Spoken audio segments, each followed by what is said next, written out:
Praise the Lord. And mga kapatid, tayo po ay mag-proceed sa ating Lectio Continua, ang ating series sa Book of Revelations, chapter 1. We are now in Revelation chapter 1, verses 5 through 8. At ang title po sa sermon natin for this morning is The Love of Christ That Liberates and Elevates.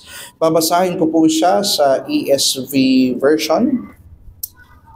And starting verse 5 sa last sentence. And it says here, To Him who loves us and has freed us from our sins by His blood and made us a kingdom, priest to His God and Father, to Him be glory and dominion forever and ever. Amen. Behold, He is coming with the clouds, and every eye will see Him, even those who pierced Him, and all tribes of the earth will wail on account of Him. Even so, Amen. I am the Alpha and the Omega, says the Lord God, who is, who was, and who is to come, the Almighty. Let us go to the Lord in prayer. Aming dakilang Diyos, banal na Trinidad, Ama, Anak, at ang Espiritu Santo. Sa pangalan ng aming Panginoong Yesus, kami po ay lumalapit sa iyo, Panginoon. At amin pong ipinapanalangin na sa araw ng Sabat, itong set-apart day, may you feed your people. May you show to them the glory of Christ. Makita nawa nila, Panginoon, kung gaano dakila ang iyong ebanghelyo. And by pondering on it, Lord, may it give life, comfort, sanctification, nourishment, encouragement. At nawa kung meron man kami mga bisita, Panginoon, na hindi pa kumikilala sa iyo bilang kanyang Panginoon at tagapagligtas, gamitin mo nawa itong mensahe upang makumbinsi siya at magkaroon siya ng pananampalataya na siya ay lalapit sa iyo at sasamba at kikilalanin ka ng kanyang Panginoon sa kanyang buhay. But whatever will be the accomplishment of this preaching, may it be that your name alone will be exalted, your name alone will be lifted up. This we pray. Our Father, we thank you in Jesus' name. Amen. Si Nelson Mandela, isa siyang lawyer. He's a black nationalist of South Africa. No? And guess what? This person was a known writer as well. Pero ilan lang ang nakakaalam, no? Or maybe marami, and we don't know. Pero halos 3 dekada itong si Nelson Mandela na bilanggo because of his opposition, inoppose niya itong apartheid system of the ruling National Party which caters racial discrimination and racial segregation. During sa time sa South Africa, mga kapatid, nauso itong racism. They treat the black as inferior. They limit the privileges of the black people. But it was Nelson Mandela's love for his fellow. Ito yung pag-ibig ni Nelson Mandela sa kanyang kapwa mga black people, black Americans, that set their liberty from racial discrimination. And nung time na itong apartheid system, kasi ang pinapaboran lang dito yung mga white, no? Pag ikaw ay black, you cannot go to, you will not be sent to school, no? Hindi ka pwedeng bumoto, may mga maraming privilege, you're not allowed to live halos everywhere na you choose, no? Unlike sa mga benepisyo ng mga white.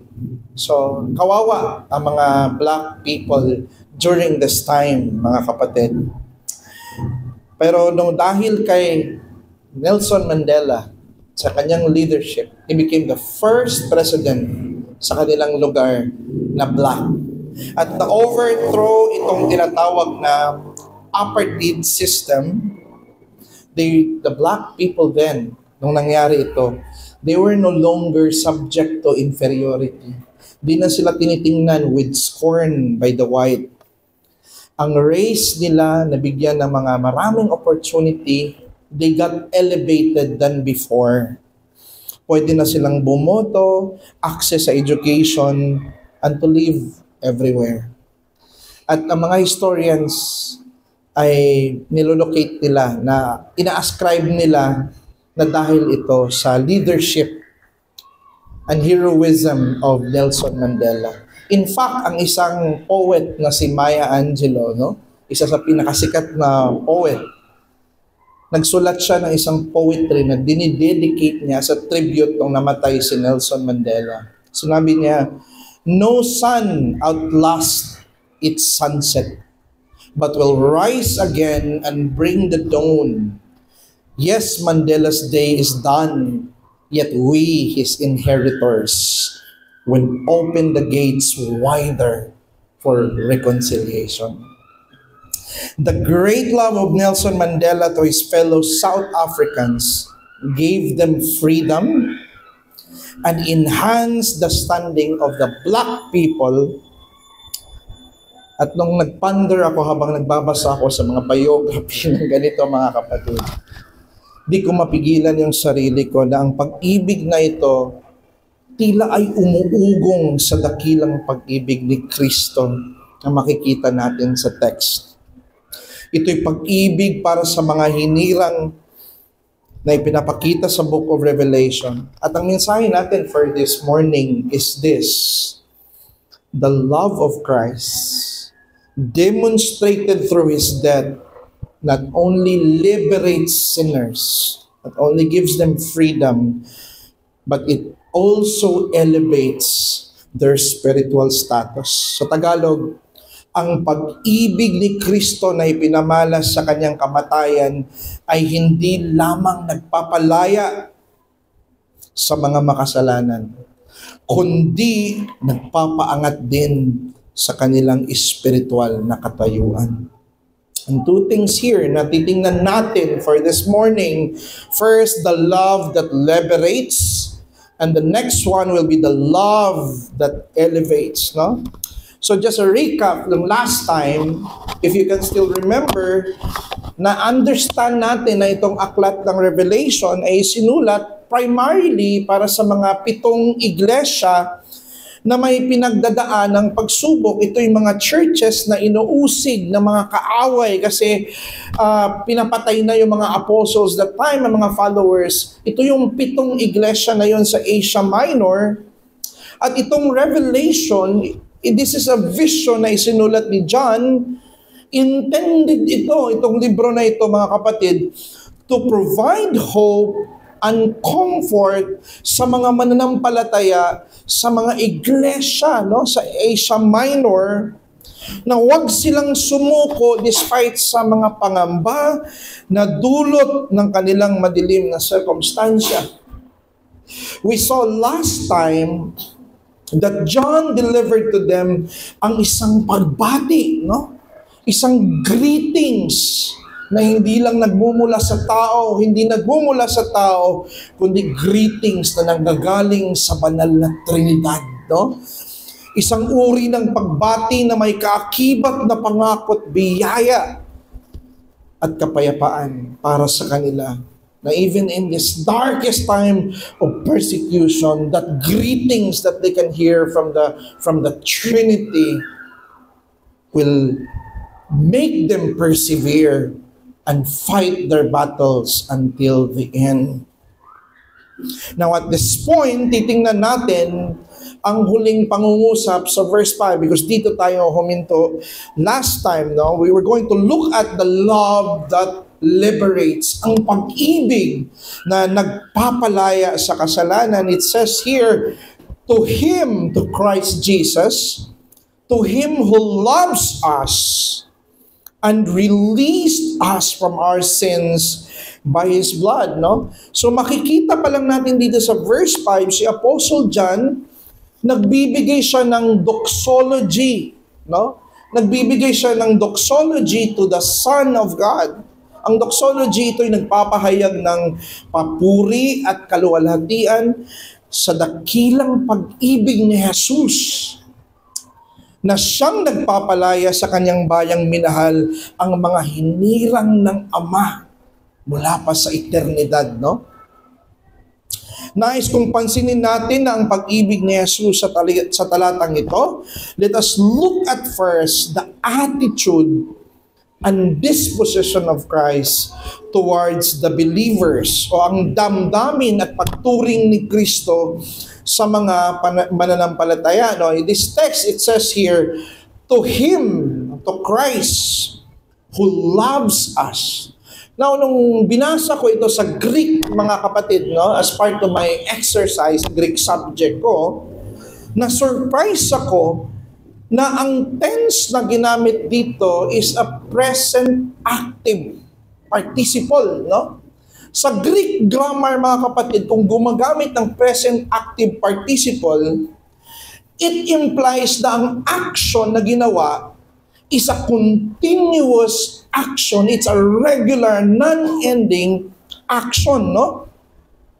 So when I read here, ang love dito, mga kapatid, loves us is agaponte.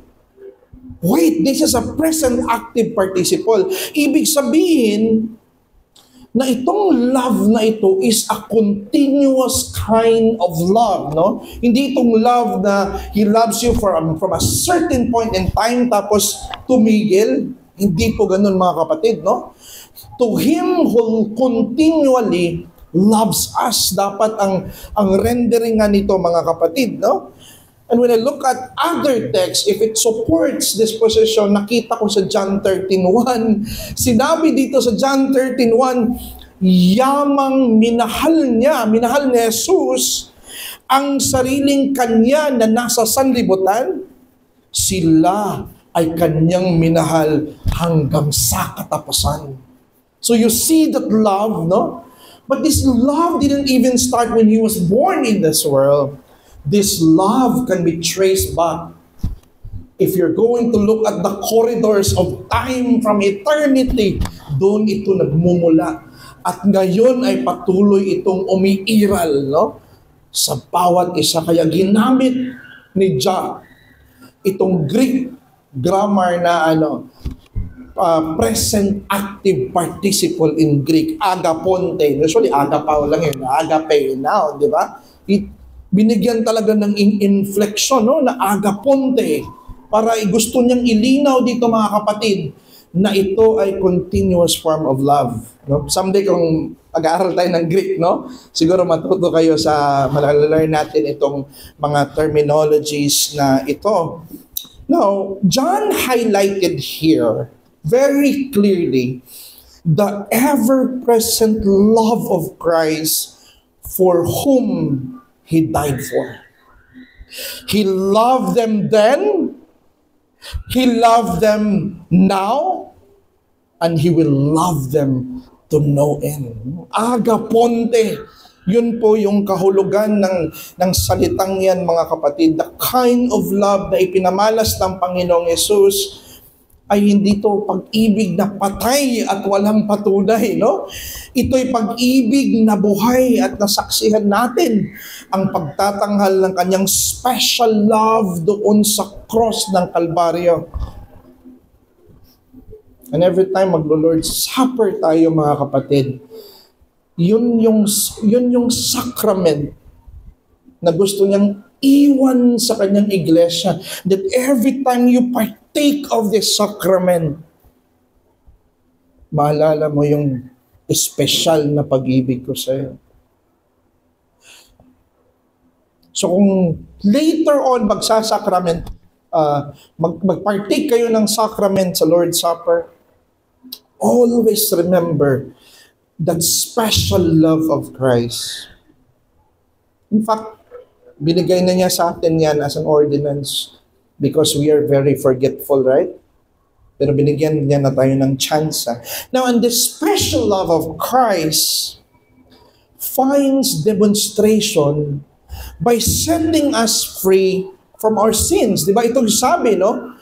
Who loosed us or set us free from our sins. Itong pag-ibig niya na siyang sa atin, nagbibigay sa atin ng kalayaan galing sa kasalanan. So if itong pag-ibig ito na nagpapalaya sa atin, it implies, no, na before ka pala na-save, before ka nakasumpong ng kaligtasan, ang condition mo is ikay alipin sa kasalanan, no? You are a slave of sin. And Paul is very clear, Titus 3:5, for we ourselves were, meaning to say before, once foolish, disobedient, led astray, slaves to various passions and pleasures. Alipin ka ng mga pleasures sa mundo na makasalanan, alipin ka sa kasalanan mismo. In Romans 6:17 through 18, itong sabi ni Pablo, but thanks be to God, salamat sa Diyos, that you were once, pansin nyo, once slaves of sin, pero ano na ngayon? Have become obedient from the heart to the standard of teaching to which you were committed. And having been set free from sin, na set free ka sa pagkabilanggo mo sa kasalanan, and now becomes a slave of righteousness. From one master to another master, but the same servant, right? So before tayo na-convert ng Ebanghelyo, wala tayong kakayahan na kumawala sa kasalanan. We are under the dominion of sin, mga kapatid, no? Before tayo naligtas, tayo'y nakagapos sa tanikala ng kasalanan, and therefore, wala tayong kakayahan na gumawa ng mabuti na kapuri-puri sa harapan ng Diyos. Ibig sabihin, mga kapatid, para tayong yung pilay, no, na hindi kayang pumunta doon sa pool para ma-heal siya, he needs someone to carry him and bring him there to the pool to be healed. That is our spiritual condition, no? Tayo yung analogy, tayo yung tinutukoy na mga bulag na pinagaling ni Kristo, yung mga patay na binuhay nung hindi pa tayo naligtas, no? Pero dahil sa kanyang natapos na gawa sa cross, because of what He has done on the cross, tayo ay kanyang pinalaya, no? Kaya ikaw at ako ay may kakayahan ng umayaw sa kasalanan. You cannot say anymore, no, totally depraved ako. Hindi ko kayang ayawan ng kasalanan. That is foolishness. If tunay kang naligtas na ngayon, mga kapatid, kaya mo nang mag-say no sa kasalanan.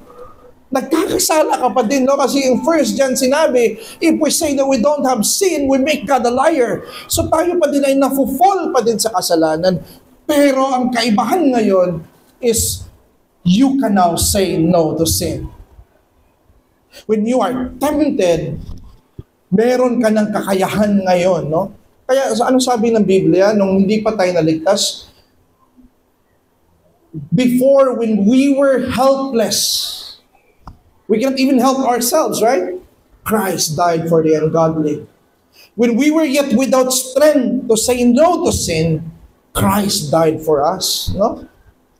Ibig sabihin, yun yung previous condition natin na hindi natin kayang umayaw sa kasalanan.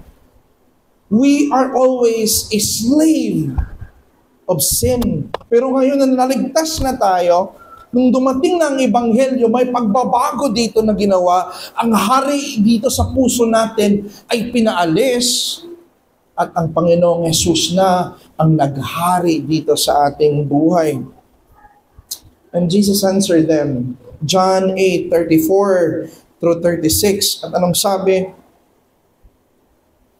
Jesus answered them, truly, truly, I say to you, everyone who commits sin, who practices sin, is a slave to sin. The slave does not remain in the house forever, but the son remains forever. So if the son sets you free, sabi niya, kung ang anak si Kristo, mag-set you free, galing sa iyong pagka-slave sa kasalanan, you will be free indeed. Hindi mo pwede magamit na ma-excuse ang total depravity kasi may pagkilos na ang Diyos sa buhay mo ngayon, no? You are not a man who is immersed in sin without power, without the Holy Spirit. Ngayon na naligtas ka na, the Holy Spirit is in you. And if tunay kang ligtas, mga kapatid, magkasala ka man, babalik ka sa pagsisisi. Lalapit ka sa Diyos. Why? The Spirit lives in you, who supplies you the gift of sanctification. Not just sanctification, the gift of mortification. May kakayahan ka ng patayin yung kasalanan, no? Sa buhay mo dahil sa banal na Espiritu na naninirahan sa iyo. At yan ang na-accomplish ng cross ni Christ sa buhay natin, mga kapatid, no? Ang point is, ang ating kalayaan ay hindi ito nabibili. Kung titingnan natin, no? What cost? Anong cost para mabayaran, para mangyari ito sa atin? Anong kailangan bayaran? Ang ating kalayaan ay hindi ito nabibili sa murang halaga, mga kapatid. It requires the death, but not just a death of a human being. It is the death of a God-man. It requires Him to die. The special love of Christ is demonstrated through His death. And sabi dito, and has freed losante.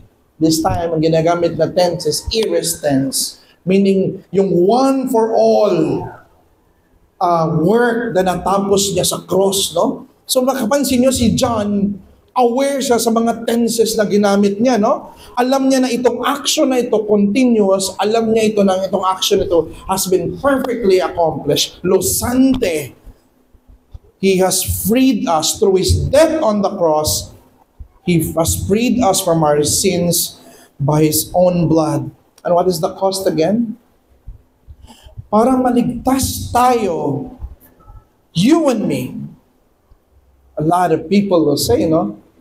Salvation is very free. Therefore, okay lang gumawa ng kasalanan. Libre lang kaligtasan. Pero brothers and sisters, no?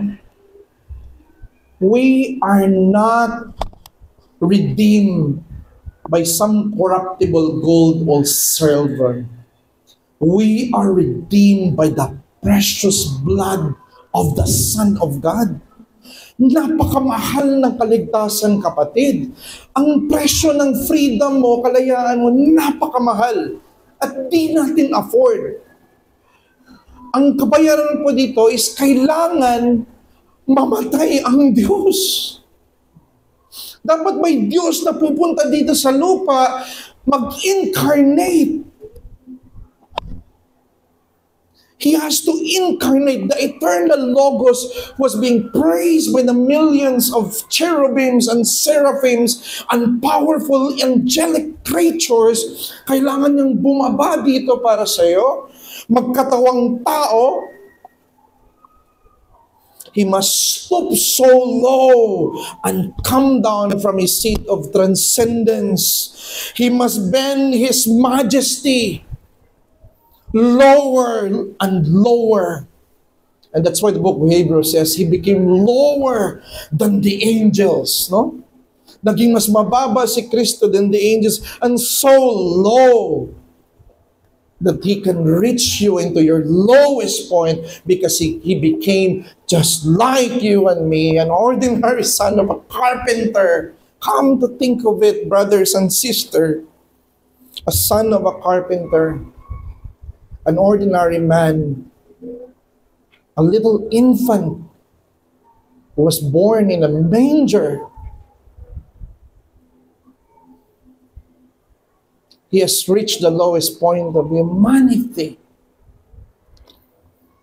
And He must be put in our place, imprisoned and captive by mortal men whom He came to die for. So that every Barabbas will be set free away from the cross of judgment. Come to think of it, how much does it cost for your freedom to be purchased?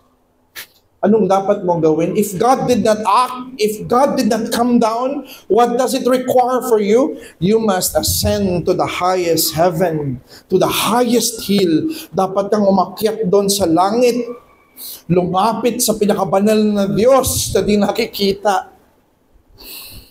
You have to overpower Him and clothe Him with flesh and cause Him to obey the law perfectly and suffer and died on the cross in His own volition. Dapat mo siyang makumbinsi. But what are you creatures but a speck of dust in the millions of galaxies that He has created? And how can you demand a God like that? It is impossible for man to go to the kingdom of heaven on his own power, but with God, all things are possible. At dahil siya mismo ang nag-decide nito, mga kapatid, it is not because of you, it's because of Him, and because He wills to come for our behalf. And that's why the impossible becomes possible. It requires the blood of the Son of God to purchase our freedom from the chains of sin. And when you go back home to your house, when the night cometh, you can sleep very calmly and peacefully. You can sleep in peace because His blood is our ease. It secures our permanent release. Tayo'y makakatulog at hihimlay ng mapayapa. Kanyang dugo, Kanyang ibayad para sa ating paglaya, mga kapatid. Kaya challenge, anong challenge sa atin sa first point? Huwag mong sayangin ang iyong kalayaan. Sapagkat napakamahal ng presyo niyan, mga kapatid. Huwag kang magpaghapos ulit sa kasalanan, no? Na gusto mong kunin ang tanikala ng kasalanan na di kayo magpaghapos. Hey! Wake up! The blood of Christ paid for your freedom. Binayaran ng Diyos ang iyong paglaya.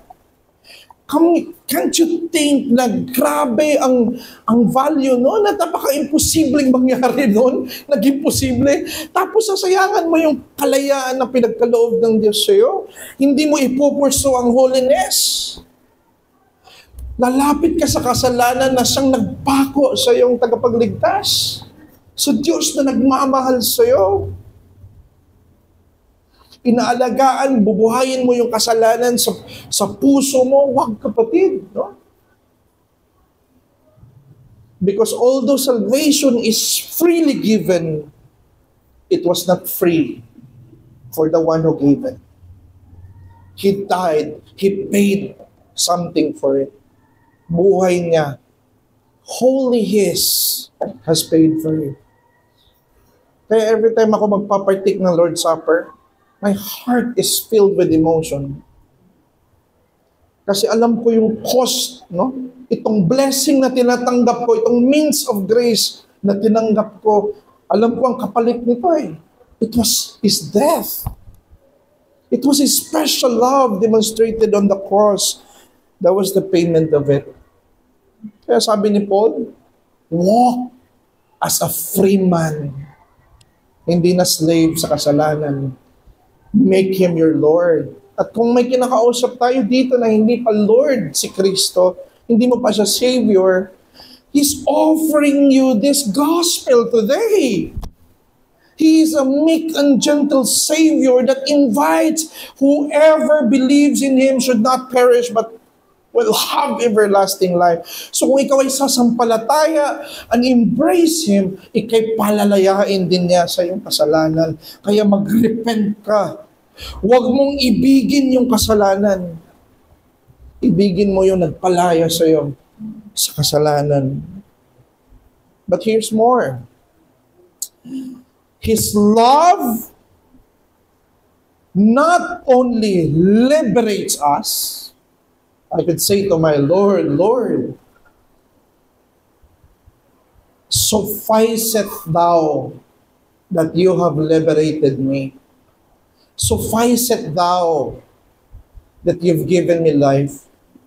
I don't need any special status, any special rank. I don't need a kingdom. I don't need heaven. The mere fact that you have given me salvation, that's enough. But hey, the Lord is not content. Hindi kontento ang Diyos, mga kapatid, na bigyan lang tayo ng kalayaan, no? He not only liberates, point number 2, His love elevates our spiritual status.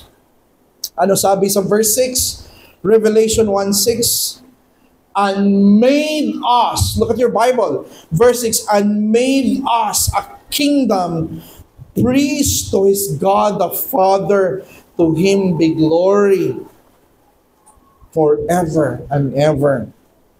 Ipinakita ni Apostle John ng pag-ibig ng Panginoong Jesus na nagpapalaya, siya din pag-ibig na nagpapataas ng iyong katayuan, ng iyong spiritual na katayuan, mga kapatid. First, He made us a kingdom, no? Tayong mga believer na nandito sa iglesia ngayon, no? He made us His kingdom. This is the kingdom of Christ. The pastor is not our king.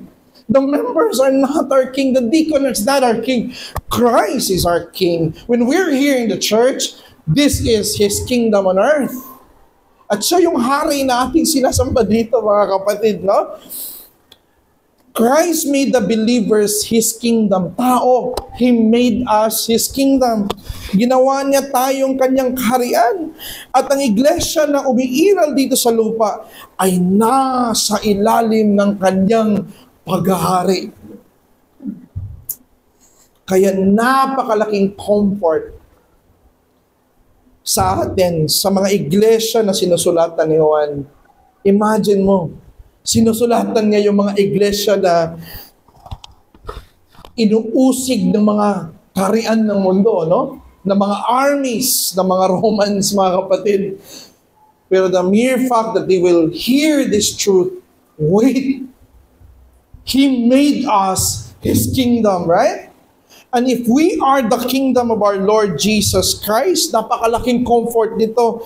Bagamat marami ang kaharian sa lupa na umuusig sa mga iglesia, sila ay magkakaroon ng kampante sapagkat sila ay under the protection of the great King. Imagine ikaw ang inuusig, pero natanggap mo to sa Panginoon. He is our King and we are His kingdom. He will be there for our protection, no? Ang iglesia ng Diyos, ito ang punto, ay naglilingkod sa nag-iisang hari. Pero itong hari nating pinaglilingkuran, ito'y hari sa lahat ng hari, mga kapatid. The King of all the earth, all power and authority in heaven and on earth are mine.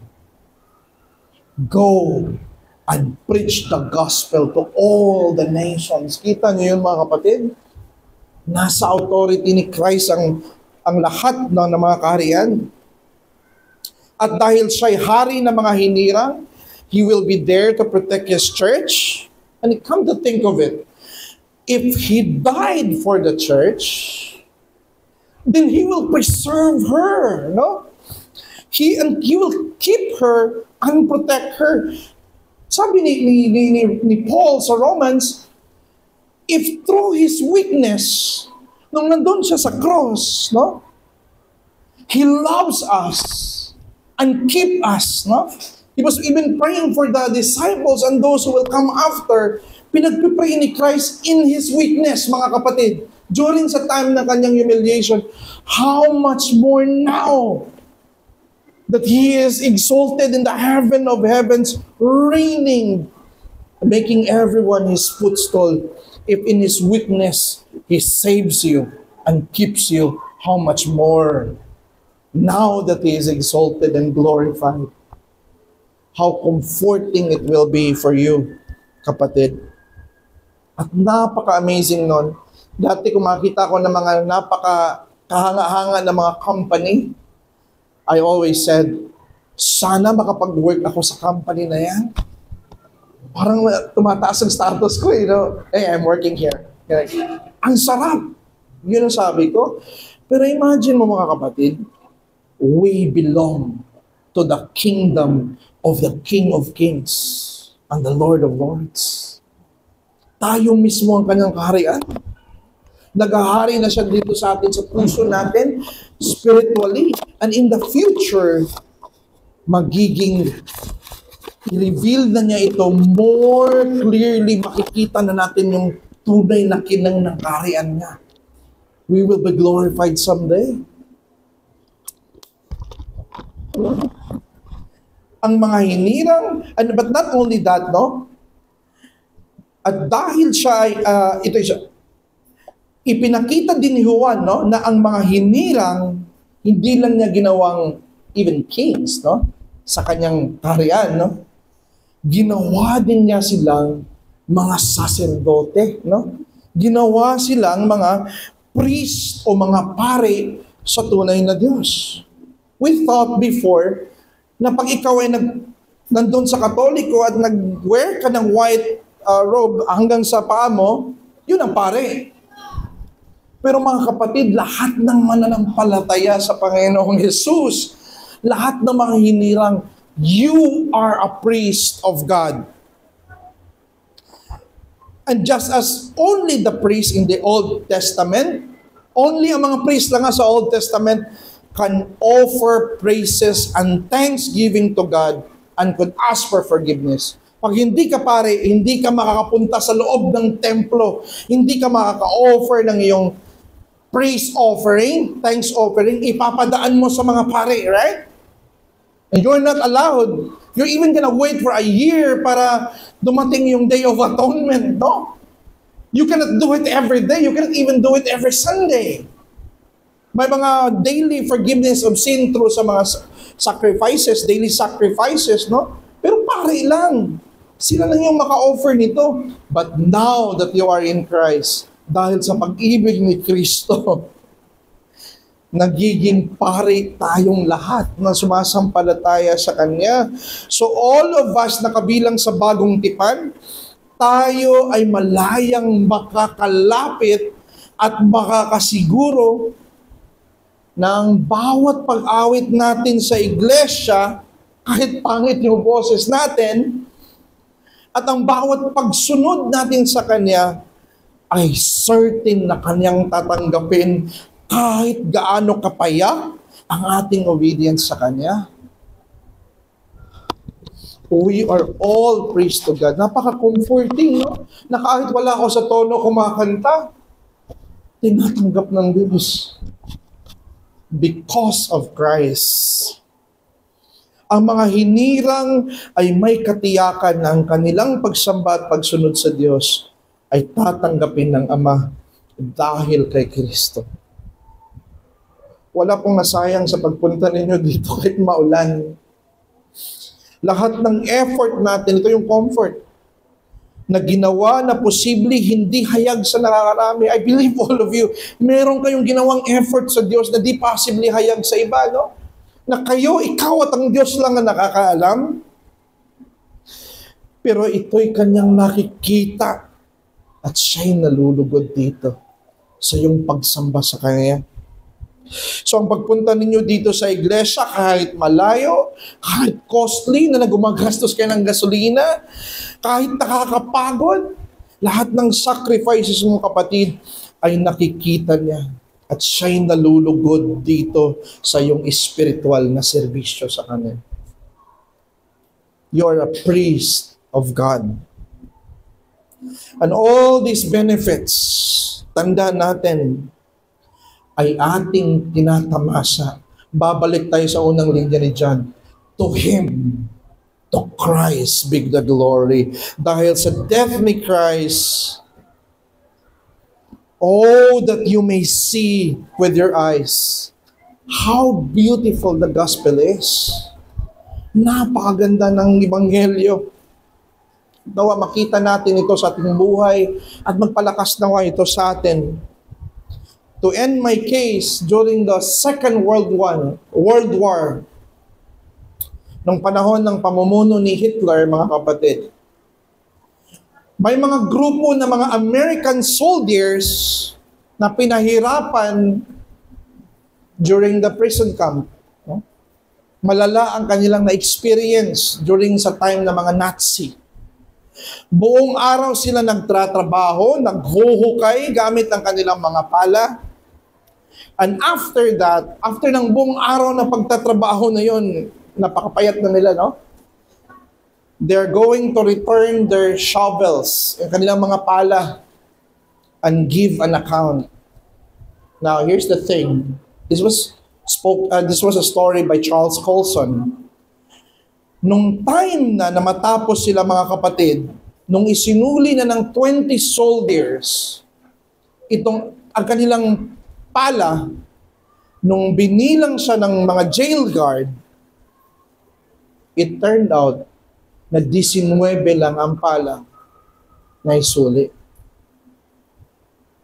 At dahil dito, ang guard, no, was moved in rage, galit na galit siya.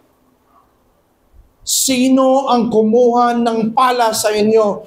Kung walang magsasabi, kung walang aamin, 5 sa inyo ang papatayin ko. Mamamatay ko yung 5. Kinuha niya yung armas niya, mga kapatid. And we know na sa time ng mga Nazi, hindi sila nagbibiro. Hindi lang yung parang threat lang na walang gagawin, gagawin nila yon. And what happened? There was a young soldier. There was a 19-year-old soldier who stepped forward with his head bowed down. Nakaganon yung ulo niya, mga kapatid. Sinabi niya, I am that person. Nung narinig ito ng guard, hinawakan siya ng guard, itong taong ito, itong young 19-year-old, binaril siya sa ulo. At ang buong katawan niya ay binaril. Nung umalis na yung guard, no? After mamatay ng batang yon, binilang nila ulit yung shovels, yung pala. Nakita nila that the guard had miscounted. Na mali siya. 20 shovels ang nandito, hindi 19. And they realized that 19-year-old boy, he died not because he committed that sin, but because he loved his friend so much. He took the blame to keep his friends free from judgment. And that is similar to what Jesus did. He gave his life for our sins so that we will not be condemned. But he did more than that. The Savior that we believe is way better than that Savior, because he died so that we will become not just to be free, but to become the royal sons and priests of the great King. What a Savior. Let us pray to the Lord. Oh, Father in heaven, the gospel which the angels desire to look at, that the powerful tongues of the mighty ones could not utter, and plumb the depths of your love. But you have shown it to us. You yourself has set us free. Binigyan mo kami ng kalayaan at inelevate mo pa yung spiritual status namin bilang maging iyong anak, anak ng isang hari. Hari at pari sa iyong kaharian at sa iyong templo. We don't deserve the least of this blessing. And we cannot find an answer of this in ourselves. But you are the answer of this, Lord. And we will forever contemplate this great mystery of a saving love that redeems wretched sinners as we are. May we express a token of gratitude, of serving you truly, and loving you, and putting a high price and value to the freedom that you purchased for us. May your church be fed with the gospel that was preached today, and may your spirit empowers them to live worthily for you. In Jesus' name, amen.